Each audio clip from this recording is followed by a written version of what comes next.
শিক্ষার্থী আসসালামু আলাইকুম। নবম দশম শ্রেণীর ত্রিকোণমিতি অধ্যায়ের আরো একটি ক্লাস নিয়ে আজকে আমাদের ক্লাস শুরু হতে যাচ্ছে।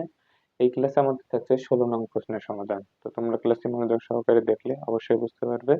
তো দেখো, ভিডিওটা শুরু করা যাক। আমাদের বলেছে tan a by sec plus 1 minus sec a minus 1 ভাগ tan a সমান 0 প্রমাণ করতে। এখানে কিন্তু a বলতে থিটা বোঝাচ্ছে, তুমি এটা tan theta by sec theta plus 1 মানে a tan এর সাথে যেই থাকবে সেটাই হচ্ছে থিটার মান। এখন বা যে থাকবে সেই হচ্ছে এখন থিটা হয়ে থাকবে। এখন দেখো, এখান থেকে আমরা জিরো প্রমাণ করবো। তো জিরো প্রমাণ করতে গেলে তোমরা কি করবা, ত্রিকোণমিতির সূত্রগুলো কিন্তু তোমাদের জন্য খুব গুরুত্বপূর্ণ। ত্রিকোণমিতির সূত্রগুলো অবশ্যই জানতে হবে। দেখো, আমরা এখানে লেফট হ্যান্ড সাইড আমরা বসালাম।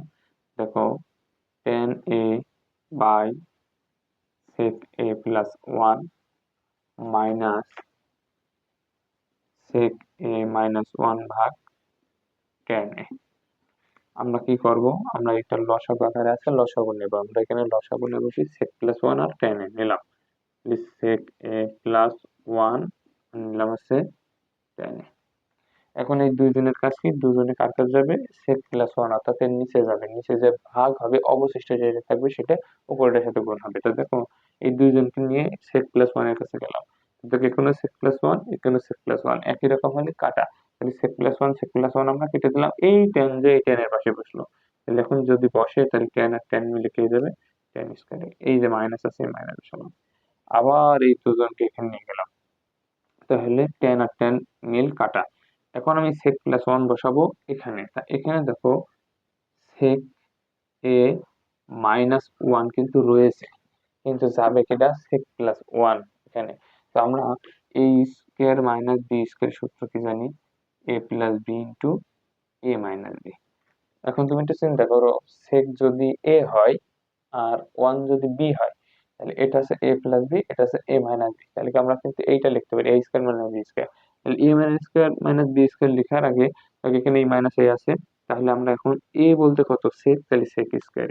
আর মাইনাস 1 এর মাথায় স্কয়ার দিলেও চলে, না দিলেও চলে, কিন্তু দিলেও হবে না দিলেও হবে। তাহলে sec স্কয়ার মাইনাস, যদি কেউ বলে নেই আমি 1 দিলাম, তার মানে কি হলো sec স্কয়ারে মাইনাস 1 স্কয়ার মানে a square minus b square plus b a minus b, তাহলে a plus b into a minus b। অর্থাৎ এটা হচ্ছে কি জানি, কারণ এই sec প্লাস 1 আর tan এখানে গেল, tan tan কাটা, তাহলে এই sec প্লাস 1 এর সাথে গুণ হবে, যার কারণে এটা এসছে। আবার এরকম ভাবতে পারো, এই মাইনাস এখানে থাকলো, sec আর sec গুণ করলে sec স্কয়ার প্লাস মাইনাস এ মাইনাস, আর 1 এ 1 1 আর 1 এ গুণ করলে হয় 1 স্কয়ার। এখন দেখো, এখানে এই tan স্কয়ার এ থাকলো, এই মাইনাস থাকলো। sec স্কয়ার মাইনাস 1 এর সূত্র জানি আমরা, sec স্কয়ার a মাইনাস 1 সমান আমরা জানি tan স্কয়ার a। যদি তাই হয় তাহলে sec স্কয়ার মাইনাস 1 এখানে আছে, তাহলে আমরা এখানে এখন কি লিখতে পারি, tan স্কয়ার a।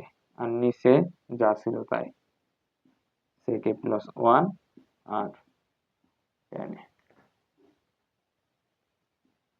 দেখো, এখন একটা প্লাসে একটা মাইনাসে, এটা হচ্ছে প্লাসে টেনে আর এটা মাইনাসে টেনে, আর আমরা জানি প্লাস মাইনাস হলে কি হয়ে যাবে, একদম কাটা। তাহলে উপর হলো 0, নিচে হলো sec a plus 1 into tan a। এখন তুমি দেখো, জিরোর সাথে যদি কোনো কিছু ভাগ গুণ করা হয় তাহলে সে কি হয়ে যায়, জিরো। 0 ভাগ sec plus 1 into tan a করলে কি হবে, 0। আমাদের চেয়েছে কি, 0 প্রমাণ করতে। এটা ছিল আমাদের রাইট হ্যান্ড সাইড।